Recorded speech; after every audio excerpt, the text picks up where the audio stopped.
Welcome friends, আমার চ্যানেলের বাংলা ভার্সানে আপনাদের স্বাগত জানাচ্ছি। আজকে আপনাদের সামনে যে ছবি আমি দেখাচ্ছি সেটি কিসের বলুন তো?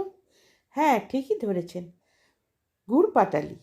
এই খেজুর গুড় পাটালি আমাদের বাড়ি অবধি আসার জন্য যারা বানায় তাদের যে কি কষ্ট করতে হয় আর কত রকমের প্রসেসের মধ্যে দিয়ে এইগুলি বানাতে হয় তা আমি সচক্ষে দেখে এলাম। খেজুর রস সংগ্রহ করার জন্য আগের রাতেই এরা এই রকম মাটির ঘড়া প্রত্যেকটি গাছের ওপরে বেঁধে দিয়ে আসে। তারপরে ভোর 4টে বাজতে না বাজতেই এরা সমস্ত এই যে মাটির ঘড়া বা প্লাস্টিকের ঘড়া এরা বেঁধে দিয়ে আসে, সেগুলো নিচে নামিয়ে যত রস সারা রাতে সংগ্রহ হয়েছিল ঘড়াগুলিতে সেগুলো কালেক্ট করে নিজেদের জায়গায় নিয়ে চলে আসে, যেখানে ওরা গুড় বানাবে।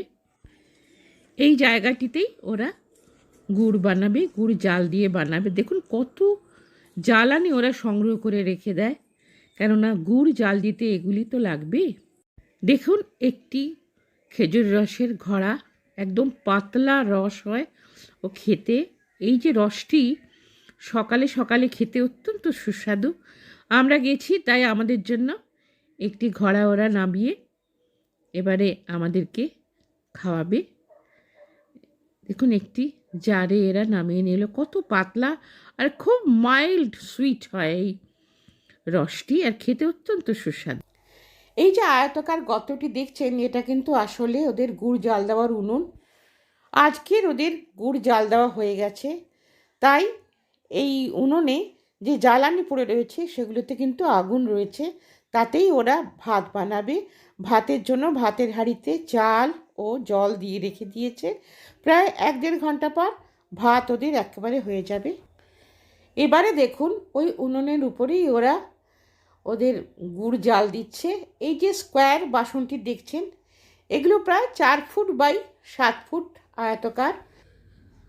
ভোরবেলা যত রস ওরা কালেক্ট করে নিয়ে আসে সমস্ত রস এই আয়তাকার বাসনটিতে ওরা দিয়ে দেয় ও আস্তে আস্তে জাল হতে হতে প্রথমে এটা ঝোলা গুড় হয়, তারপরে আবার ওরা সেই ঝোলা গুড়টাকেই ওরা একটা প্রসেস করে পাটালি গুড় বানায়।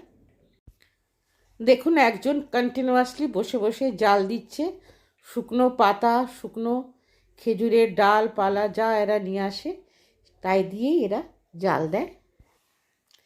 প্রায় 1-2 ঘন্টা জাল দেওয়ার পর এটি এখন ঝোলা গুড় হয়ে গেছে।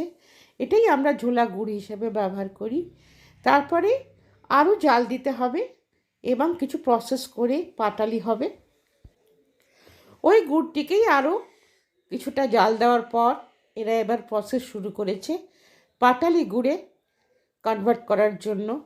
দেখুন এটাকে একটি পাত্তি নিয়ে খুব ভালোভাবে ফাটিয়ে ফাটিয়ে এরা এর মধ্যে এয়ার বাবল ভরে দিচ্ছে, যাতে করে এটি খুব ঝুরঝুরে হয় ও মোলায়েম হয় পাটালি গুড়টি, আর খেতেও খুব সুস্বাদু হয়। দেখুন এটা একটু সামান্য নিয়ে আমাদের দেখাচ্ছি, প্রায় শুকনো হয়ে এসছে। এবারে ওরা কিছু ছাঁচের উপরে একটি সাদা কাপড় বিছিয়ে তাতে সমস্ত যে খাপগুলো হয়েছিল সেই খাপের মধ্যে পাটালি গুড় ভরে দিয়েছে। এবারে দেখুন শুকিয়ে গেছে, পাটালি গুড়গুলো তুলে নিচ্ছে। নিচে দেখুন খাপগুলো দেখা যাচ্ছে, এই খাপগুলো কিছুই না, মাটির খোলা মতো হয়, সেই খোলার উপরে কাপড় বিছিয়ে দিয়ে এরা একটা শেপ দেয়। নিচে দেখুন মাটির খোলা দেখা যাচ্ছে, এর উপরেই ওরা কাপড় বিছিয়ে দিয়ে তারপরে তাতে গুড় দিয়ে দেয় ও শুকিয়ে গেলে আস্তে আস্তে ওরা উঠিয়ে নিয়ে স্টোর করে নেয়। দেখুন স্টোর করছে। পাটালি গুড় তো আমরা দেখলাম কেমন করে হচ্ছে। এবারে দেখুন ওই ঝোলগুড়ি ওরা একটি ঘড়াতে, মাটির ঘড়াতে ছেঁকে নিয়ে তারপরে টিনে ভরে রাখছে। এগুলো ওরা বিক্রি করবে বা আমাদেরও দেবে, এটাই আমরা ঘরে নিয়ে আসবো। এরা শুধু খেজুর গুড়ই বা পাটালি বানায় না, এবারে দেখুন এই যে ঘড়াগুলো, মাটির ঘড়াগুলো, এগুলোকে কিভাবে ন্যাচারাল স্টেরিলাইজ করছে। এর মধ্যে এরা ধোঁয়া ভরবে। দেখুন হাঁড়িগুলো পাশে রেখে দিয়েছে ও মাঝখানে দিয়ে দিচ্ছে। যেগুলো দিয়ে জ্বালানি দিয়েছিল সেই জ্বালানিগুলো এখনও তার মধ্যে আগুন রয়েছে, আর তার মধ্যে আরও শুকনো পাতা দিয়ে দিচ্ছে, যাতে করে এগুলো সমস্ত জ্বলে উঠবে, আগুন জ্বলে উঠবে ও ভেতরে, হাঁড়িগুলোর ভেতরে এই ধোঁয়া ঢুকে সমস্ত স্টেরিলাইজ করে দেবে, ন্যাচারাল স্টেরিলাইজ বলতে পারেন।